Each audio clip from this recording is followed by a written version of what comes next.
one of my records means something. The label, the producer, the year it was made. Make sure you have the record player on at night. Bad luck streak and dance in school, down on my knees in pain. Bad luck streak and dance in school.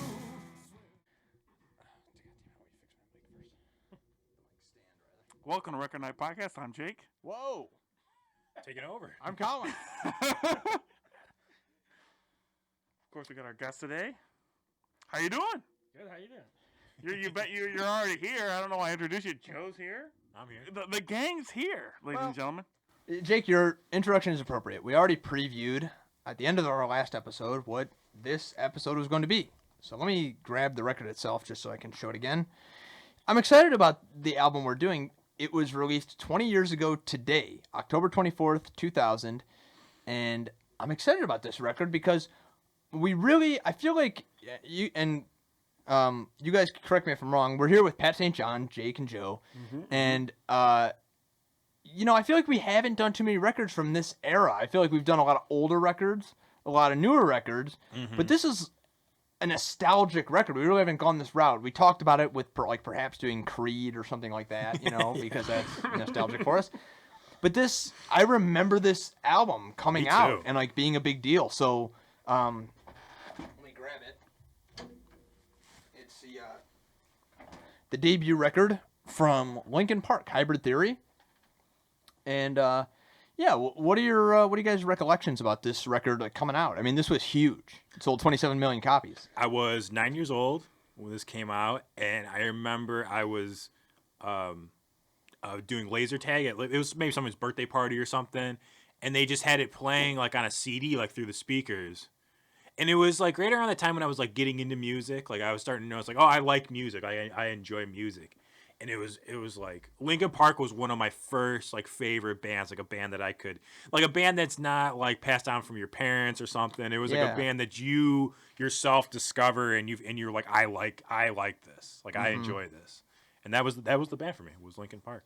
Yeah, so before I go to Jake, let me go to Pat. You're a little bit younger than us. Yeah. So what do you recall about this one? I was 4 years old when this album came out. I was born in 95. And so my birthday's in November, so I wasn't 5 yet. Okay. But I do remember hearing this album from a very young age, and I was saying before the podcast, this is the first album I ever remember buying. I was probably 8 or 9 when I bought this album, but I remember having it because my brothers listened to it. They're a little bit older than me, and this album was a big deal. I think about our age group, millennials. This was the band. Was Linkin Park. Absolutely. And this was the album. Yeah. And it was and it's just I remember when I was a kid, I liked the music a lot because the guitars are big, there's a lot of instruments, a lot of cool stuff. And then the vocals are real cool but I remember when I was going to middle school and stuff, it was the lyrics that really what gravitated me towards this album as I got older was the lyrics. I felt a real connection to them and everything, and because they're still very relevant lyrics, especially somebody who's a teenager and everything. It's these are very powerful lyrics to somebody that age, and even now, it's so this album is always I've always loved this album, and it's a big deal. This influenced how so many artists for so many years. Nu metal was the sound of this era, and nobody did better. No one did better than Linkin Park. It's never been redone either, really. It came and that's what's interesting is it kind of came and went. Mm-hmm. You kind of had Rage, and you had Rage was early 90s. Sure. So there was a decade in between this and Rage Against the Machine. Well, a band that was out at during the time they were releasing was Korn was out, and they took from hip hop kind of influences in certain ways, and it's interesting how it came and went because I thought it was a really you wouldn't think that this genre would kind of come and go like it did. And I think it's because it was what we grew up with. This was on the radio. All I heard was nu metal because this was and this is like what we grew up with. So I think that's why that's why it's so weird looking back on it and being like, oh, it was only like a short period of time it was just popular. Even Linkin Park went away from that sound on later albums, you know. Mm-hmm. But this record always stuck with me though. I mean, like I go back every couple years and like listen to this album. I'm not sure if you guys have listened to this recently. Yeah, within the last year at least, I have. I kind of it's one of those ones you like you said you revisit. Always go back to it. Every time I go back to it, I'll hear like a lyric or I'll hear something in the music. I'm like, this is like, you know, like this is great. You know, there's a lot of good songs off this record for sure, but I just remember like the old boombox you would have, or like CD player would have like the repeat function on it, and so I just remember like In the End was just on repeat for me. That was I believe it was a single off of this album. I mean, it was certainly on the radio and all that. So I don't know if a lot of the music from this time period, if it was like featured in like wrestling. I was a big wrestling fan at the time, so that would like influence whether or not I listened to it. So I know that was certainly the case with Creed, who I mentioned. I don't know if this was ever used like in WWF at the time or anything like that, but I'm not sure. Not that I know of. It seems like it would have been, but either way, I mean these time periods. Yeah, this or like WWE or video games even, or just the radio in general. Yeah, like you know, I said before, this album was a big deal. Yeah, like if you didn't stumble upon it, then you were living under a rock. Everyone knew this, especially our age. You know, people our age, you know, knew this album. This was the album. Yeah. So my recollection is this record was huge. Like I had this on CD. Like I said, I got listened to it on the boombox or whatever. And then I don't know when it was that they did the collaboration with Jay-Z. Yeah. But that was also massive. I mean, that was like 2004. They did that. Yeah. So they were already awesome. Huge, and then they collaborate with the biggest, one of the biggest hip hop artists at the time too. Yeah. You know, so I saw Jay-Z live in concert for his most recent album release, and he had a tribute to Chester Bennington. Oh, nice. So. Yeah. So that's on the previous episode of the Record Night podcast. We listened to "Life Will Kill You" by Warren Zevon, which has an interesting context considering he died 4 years later. This one is not as immediate. I mean, Chester Bennington committed suicide recently. What would you say, like 2017 or 2018, something like that? Mm-hmm. So it's 18 years after the release of this. But yeah, I think as we go through the lyrics on some of this, it's going to kind of do a similar thing where it'll provide some interesting context to it, So, all right, what do you say? What do you say, boys? Should we spin this fucking start it up? I'm excited. All right. Yeah. Come on. I'm excited. This first song is awesome. It was my like when I first got a cell phone. It was like my text tone, like this. Oh, really? Yeah, this beginning part. Yeah. I think this is one of the best Linkin Park songs. Papercut. Wrong side. Wrong side. Wrong side. Yeah, flip it. Oh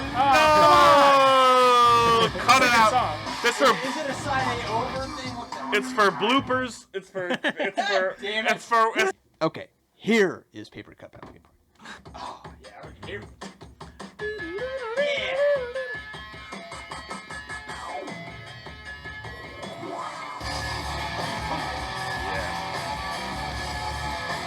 It's hard, too.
lot of these songs like I remember because I had the CD, but I don't really know them. So it's like, oh yeah.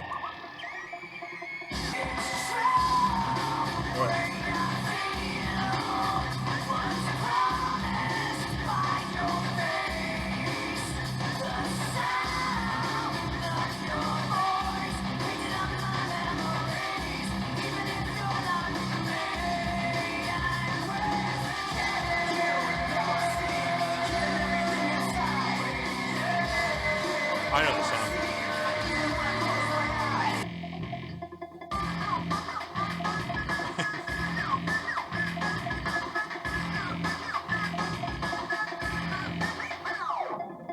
Mr. Han. It's like Mr. Win.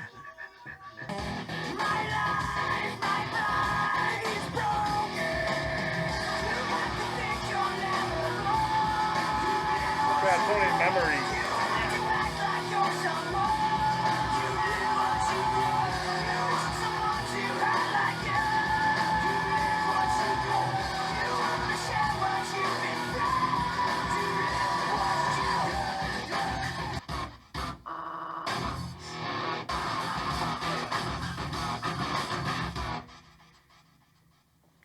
See how they give credits for Pro Tools?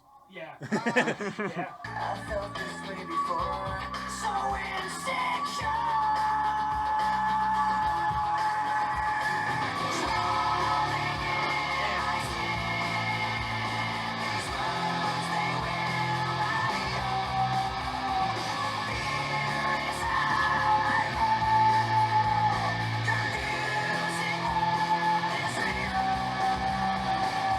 Now I find myself in question. They point the finger at me again. Guilty by association. You point the finger at me again. I wanna run away. Never say goodbye. I wanna know the truth instead of wondering why. I wanna know the answers. No more lies. I wanna shut the door and open up my mind. Gonna run away and open up my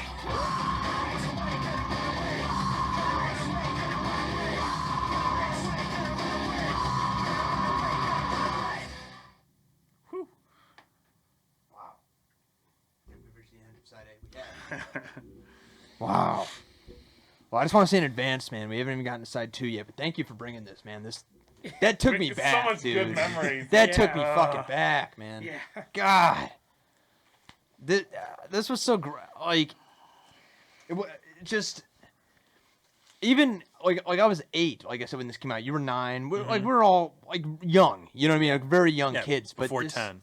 like you know, and I'm sure this like older teens and stuff could relate to this shit as well, but Right. like just at that time, like when your parents are telling you what to do and stuff, this shit Yeah. was so powerful. You know what I Yeah. mean? Like, Yeah. God. Well, another thing I want to point out right away, even before we get to like I think it applies to like the record wrap up, but I just want to mention it right off the bat.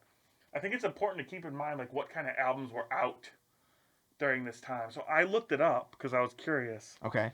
1999, Europop by Eiffel 65 came out. A year before this. So Blue Dabba Dee was the hit Sure. the year before this. Yeah. So, like, this is really, like, taking that electronic... just to, like, put in perspective how electronic music evolved from then to now. Because now we got Dead Mouse 5 and all this kind of stuff and all these kind of bands. Like, this was the pinnacle. You've never, at this point, you've never heard a band use electronic elements Not like this. and turntables and like heavy metal music And hip hop. It was like 4 different genres. Unreal. Yeah. Mixed. Like the turntable, like all the turntables and the synths, it's fucking Immaculate. Yeah, it's like how unreal. How do all these elements work together so well? Yeah. Well, It's and amazing. Of course, we mentioned Rage Against the Machine. They were great. They didn't have this dynamic between Chester Bennington and Mike Shinoda. You know what I mean? Like it's a really unique thing to have this. Like almost harmonizing together, like with hip hop and screaming and that. Kind of thing. And just the subject material is a lot of like internal strife, right? Yeah. Like everything's happening inside, but I'm not. It's all inside. You know what I mean? And that's just which so sadly he was going Yes. through all this. Yes. right. Yeah. It ended up being his demise. Which, man, that his voice is missing in today's music. That angsty, angry, and not emotion is I think is needed especially for the youth and teens and stuff like that. Like, and not just that, his range too. Yeah, he's got a so much beautiful range in his voice. He's Yeah. got his screaming and like his regular singing voice or bolt he has so much range in his voice and just the emotion in it. He didn't really show that more elegant vocal until a little bit later in the side there. Like it was very angsty, and then like I don't know, like maybe on the third track or fourth track in, like I wonder how long it took to record these albums. Because don't you think his voice would just go hoarse after a session? Or do you think he was so well trained where he could just do it? I don't know, because in the choruses here, he goes all out. In the he doesn't hold anything whether back. he's screaming or just singing, like he goes all out on his vocals. I feel like they would like record for a day and then have like a day of recovery, then come back and then do it again. I'm sure they did that. Had to. Yeah. I mean, each track is great. I mean, I like that opener, Papercut is just. I love Papercut. Incredible. What a great opener. Runaway was a great song. I really liked that song. Yeah. You know what I said while it was playing was, like obviously this is a huge album, so a lot of these songs I know explicitly, like they're just very famous songs. But a lot of them like I didn't really know, but I knew because I had this on CD. I listened to it as a kid, so I was like, oh, like I remembered it as it was playing. Yeah. Like I remember some of the choruses and stuff, and Yeah. Yeah, he really. I think it was really in this last song you talked about his range, Pat. He would go even just within a line would go from like kind of a nicer, like really turn it. Yeah, he could flip the switch. Like I can't even do that speaking softly. That's insane. Yeah, it's just had so much power to it, man. Yeah, what a loss. Yeah, Chester Bennington was. And the lyrics are great too. Like you said, so angsty and so they're so angry, but they're so internal. It's like such internal anger. It's internal. Not directed at someone. So much of the angst, like in a lot of music today, and even back then, was like it was very directed at someone. Yeah, but this one's very like, just like inside, like just trying to like you're gonna explode. Yeah. It's internal anger that's. Yeah. Outwards. Yeah. He's expressing what people feel on the inside. Yeah. And I don't really think. I don't know. I mean, I'm trying to think of people who've done that before. Well, I was thinking like, I can think of like, some like legendary songwriters. Like I always think of Jackson Browne. Like if I hear a really well written song, like Internal Strife and stuff, but like. There's a power to delivering it in the way he did, like with that screaming vocal, because that's how you feel. You know what I mean? Like, and I just feel like particularly when you're in school, like that's when we listen to this, like that you do have it is internal because you can't. I don't know, like you're just I don't know. There's just that's just how it goes. Like trying to fit in and all those elements that are there, like just while you're in a social context like that, I guess. Yeah, and it feels so raw and natural. It's just it's incredible. Mm-hmm. But, I mean, this is the side A of this is great. I mean, Crawling obviously was a huge hit. I think they won a Grammy for that song in particular. It's a great song. Yeah, and like I remember that was always on the radio, and that's such a great song. And like they like the choruses and the bridge, they bring like those strings in almost in the background. I don't know if there's like a synth or strings, and it's just an extra element. And they always surprise you with the instrumentation because there's always one little thing they'll throw in there, whether it's the turntables or like a synth or like a little like drum loop. It's just I love the scratching. All the turntable scratching and stuff is great. Just the little like the boom, bing, bing, just little noises and stuff. Yeah. It really makes everything just like so much more full. And I feel like that's what they took from like I said, like that 1999 Eiffel 65, like that do. Like that feels like you could have plucked it out of an Eiffel 65 record. Yeah. Because most people don't know Eiffel 65 like the record. They knew Blue Dabba Dee. Sure. But if you've ever listened to like the whole record, which I have in my collection, like you're like, wow, okay, I can see right away like what they're taking out of that. Yeah. And I guess we've already said it, but you know, like the tone, like obviously the vocal is like angry, but a lot of the like the subject material, like the writing, the lyrics and stuff, it's like Somber. sadness. Yeah, you know what I somber. mean? Yeah. And that's what makes it so tragic. You know, he eventually committed suicide. Like, You know who I made it. I don't necessarily know it's like an appropriate parallel for like feel, but like songwriting. There's a specific song like Bruce Springsteen that's like it's like tear away the suffering, the things that leave you broken apart and full of what's it called? God, it's gonna make me so mad. It's like a famous song. well, I could put it in post if I Damn it, if we'll I'm have able to to put it in connect the post. dots here, but. Oh, the dogs on Main Street howl because they understand. Oh yeah. You know what I mean? I believe in the promised land. Yeah, like just that whole thing. Like sometimes I feel so weak, I want to explode. That's That's Yeah. what he's doing. parallel. Yeah. Yeah, inner strife. Oh, good job, Jake. All right. Well, let's flip it over. We know what side the first song on side B is gonna sound like. So I put on my daily facade, but then I just end up getting hurt again by my stuff. That's why I can't rely on myself. That's why Holy hell. I can't rely on myself. I can't hold on. It's just a thing. It's all too much to take it. I can't hold on. Watching everything's spin. That's a failure sinking. I tried so hard and got so far. But in the end, it doesn't even matter. I had to fall to lose it all. But in the end, it doesn't even matter.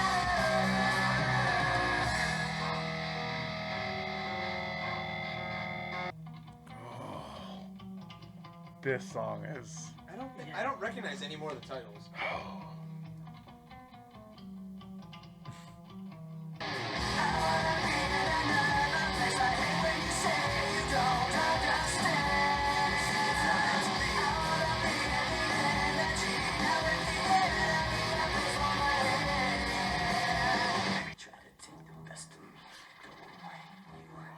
You're in for it. You're in for it.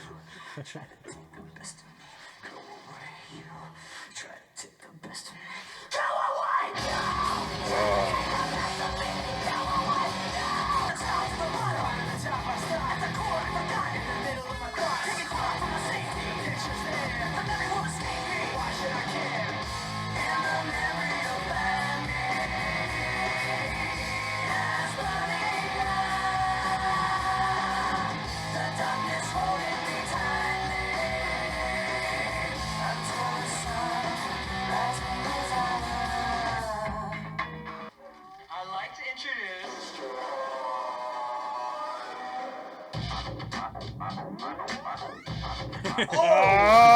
Oh, well, interlude.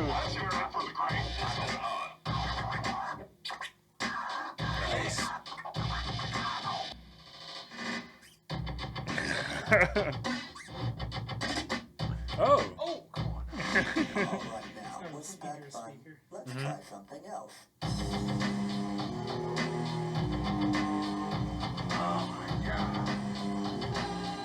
It's cool how he adds the strings in and the drums. Yes. I didn't know if I didn't recognize the title. sacrifices never knowing why I never walked away, why I play myself this way.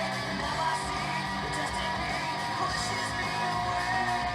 Why I never walked away, why I play myself this way. Now I see the destiny pushes me away. Great stuff. Wow. You know, that last song was hard but pretty tame, honestly, Yeah. compared to Yeah. you know the rest of the record. Wow. What do you think, Jake? Dude. Fucking memories, man. Yeah, nostalgia is the biggest thing for me. I feel like I had like a smile on my face during that whole thing. The whole time. Because it's just so, so many memories and, Yeah. Yeah, man. I'll tell you that the welcome surprise was that little interlude, that little DJ. Yeah, Cure for the Itch. That's dude, that little Yeah. interlude was incredible. Yeah. Yeah. And there's a lot of songs that that's such a hip hop thing, turntablism. We were talking about in Ciroc how that's a missing element Yes. in hip hop, Absolutely. and it Yeah, just now we people just use got a turntables huge taste of anymore. that. You know what I mean? Yeah, it's like every song on this record almost Yeah. has that turntables on. It's such a big influence. Well, Mr. Hahn, not only a great DJ, of course we all remember the time he was upset with Gerald for leaving the lint in the dryer. That was Mr. Wynn. Oh, I'm sorry. Your lint. Your lint. Young man, I have a problem with you. It's lint. Your lint. You're not following the rules. I'm sorry, Mr. Wynn. I'll remember next time. You better. I can't clean up after you. I'm not your mother. I need to take a walk. I'm not his mother.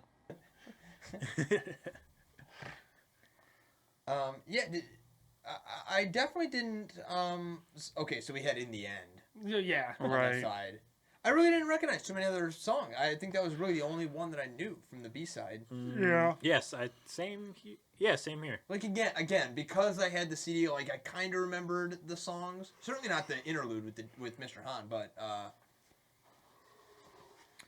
dude, this lyrical content was really, great, obviously. Yeah. But I love this last one, the sacrifice of hiding in a lie. Because like, why do you lie? Because you're afraid of the consequences of telling the truth. And so he says, the sacrifice is not knowing. Like what. Well, why I never walked away. All that sort of stuff. But excellent stuff, man. Even that, it's like that. Everything has to end. You'll soon find we're out of time to watch it all unwind. Yeah. It's like that's such a It was reminding me of In the End. Yeah. That last song. Yeah. And every song I think in the whole record, every song is great. I mean, I don't think there's a bad song on this whole record. Yeah, it's one of those records where you don't really feel like, oh, this one was hit or miss. You know what I mean? I felt like I was grooving at least throughout the whole thing, at the very least. It was very cohesive. Yes. The little DJ part kind of broke it up a Sure. little bit, but even that, that was really good. Yeah, part of the nostalgic element for me is like we said, this came and went. Like this is really, it's like a time capsule. It's such a unique sound. You know what I mean? Like, what other besides Rage Against the Machine? What other Limp Bizkit. Korn. But like, Limp Bizkit would have been the closest. Limp Bizkit came and went though. They did. Came and went. And they don't hold a candle to Linkin. They Park. don't. No. And even like Korn wasn't as influenced by hip hop as Linkin Park was. Yeah. Korn's hip hop was in like the way, like their instrumentation. Yeah. Like the way like Fieldy played it bass like has a lot to do with hip hop and. You hear it's a lot of the weird growling and stuff is based on like beatboxing, but other than that, that's why it always kind of confounded me that like Linkin Park and Korn were kind of lumped In the same genre because it's not the same kind of music at all. I don't think so at all. No. And yeah, it's just like the hip hop influences is so strong on this record. But it is like they call it new metal, but it is like either way you look at it, whether you look at Linkin Park or you look at Korn, it's kind of like the next logical step in where music would have went from where it was. In that perspective, I can see it as the same genre. Yeah. But still, it's like they Sonically. went separate ways sonically. You know what I mean? So it's, yeah. They did it a lot throughout the record. Like obviously, I talked about the dynamic, Chester Bennington, Mike Shinoda, but of course, In the End stands out to me because it's such a famous song and it's my favorite. Just the Mike Shinoda's In the End, and then Chester Bennington, In the End. like, right over it. It's just Yeah. it's so powerful. It like had I don't know, like it makes the I don't know, it just gives depth to the lyric there. You know, there's like Right, it's like the feeling behind the lyric. Yeah. Like his lyrics kind of just front and center to the point, but like there's a hidden, like we talked about, it's like, you know, I want to explode, you know, kind of thing behind what he's saying. That was like the Forgotten was like that where they had where he just starts going all out on and his vocals too. You know, it's just like, you know, they're subdued for a little bit, and then he just goes all out, and it's great. Yeah. Yeah. Now, who was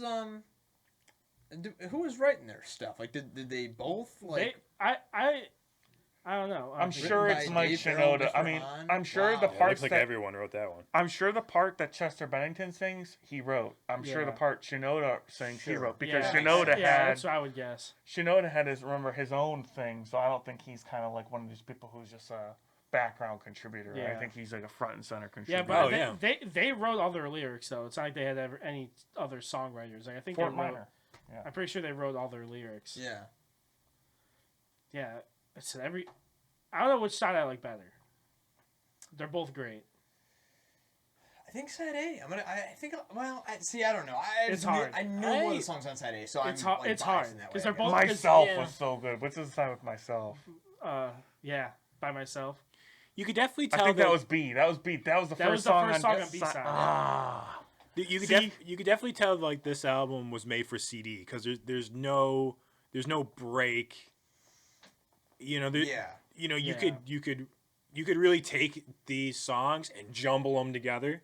Sure. And the album would still sound great. Yeah, we talked about how that way, like you said. Yeah, we talked about how vinyl kind of does this and then goes down and then goes to a peak, whereas CDs are very like linear or straight, rather. You know what I mean? Yeah. Except for the one, I think it was a place for my head, and then it goes straight to Forgotten. Yeah, that was cool. Yeah, that's the only one that you couldn't do that. That happens too on side A with Papercut goes right into One Step Closer. Oh, does it? Like the feedback, you hear like the feedback from Papercut. It goes right. It like blends in. Yeah, blends into One Step Closer. I missed that. But yeah, everything else. So like you said, it can be pretty much put anywhere else. Like I'm not, like, but I think as a closer, I think that Push Me Away was a good closer. I think that kind of.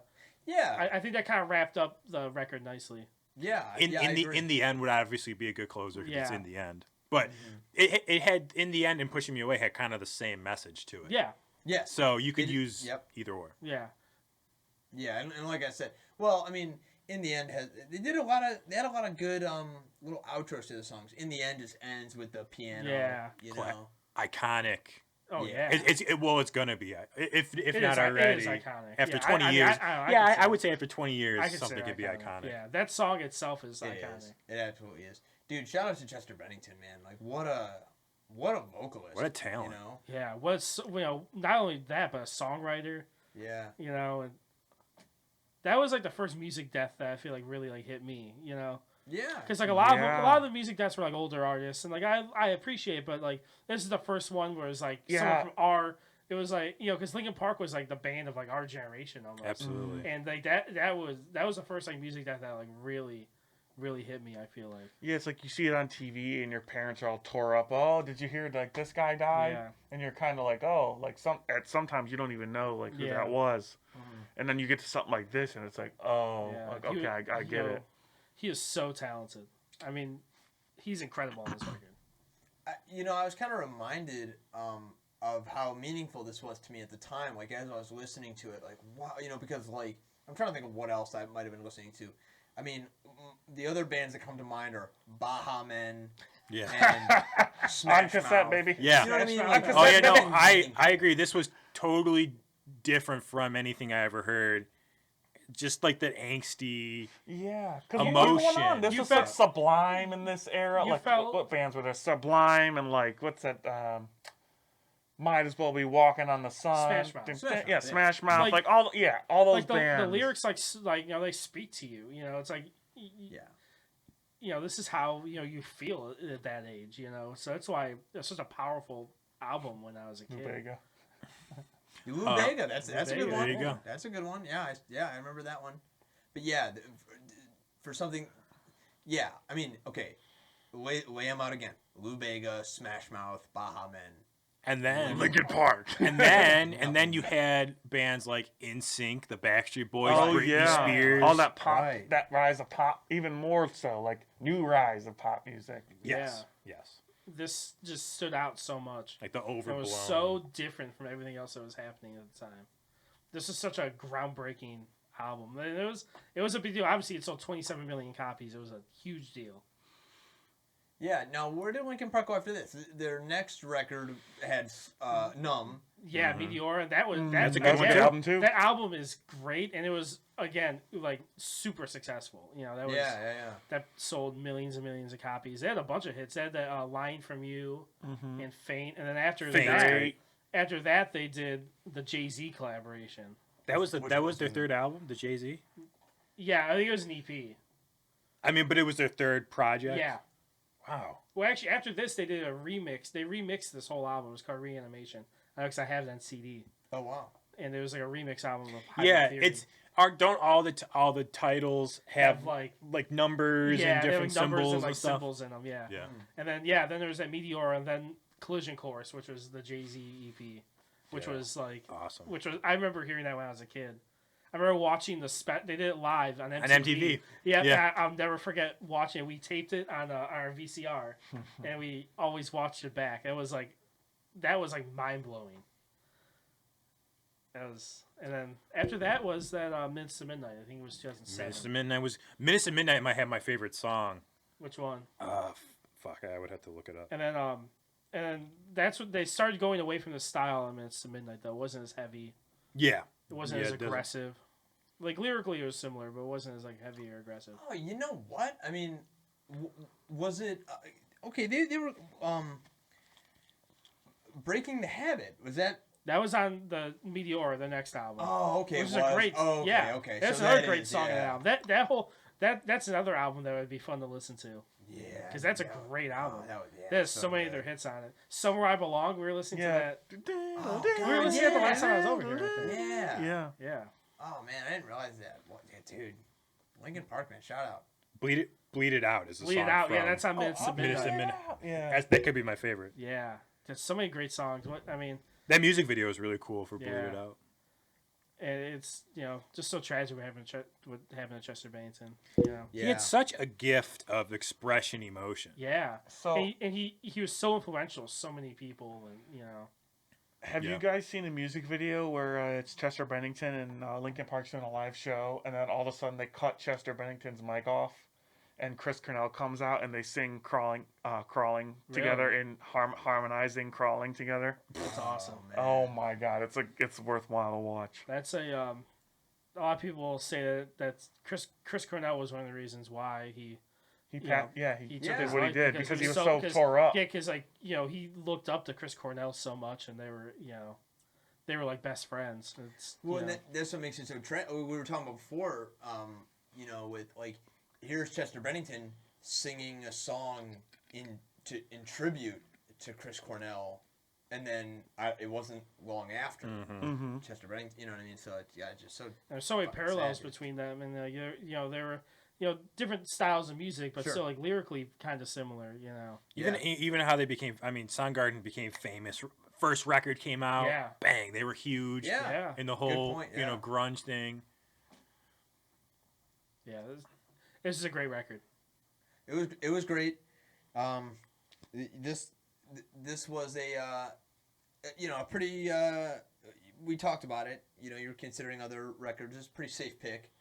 Yeah. Record that sold 27 million copies. We knew it would go over.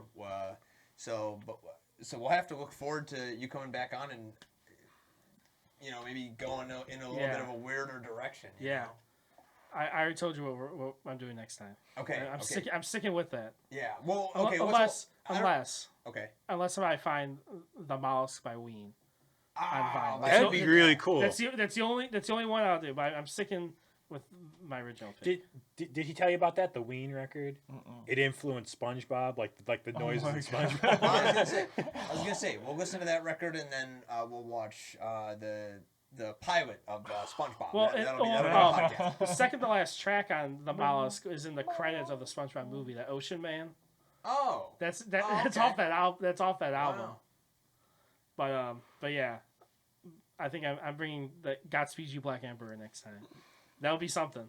Yeah. I don't think you guys have ever heard an album like that before. I don't think so either. So I'm interested. It'll be interesting to see how that goes over. Well, we'll cross that bridge when we get there. Yeah. But this was great. I thank you again for bringing this record. Yeah, thanks for having me on. This was great. So we look forward to having you again. But until then, this has been the Record Night Podcast.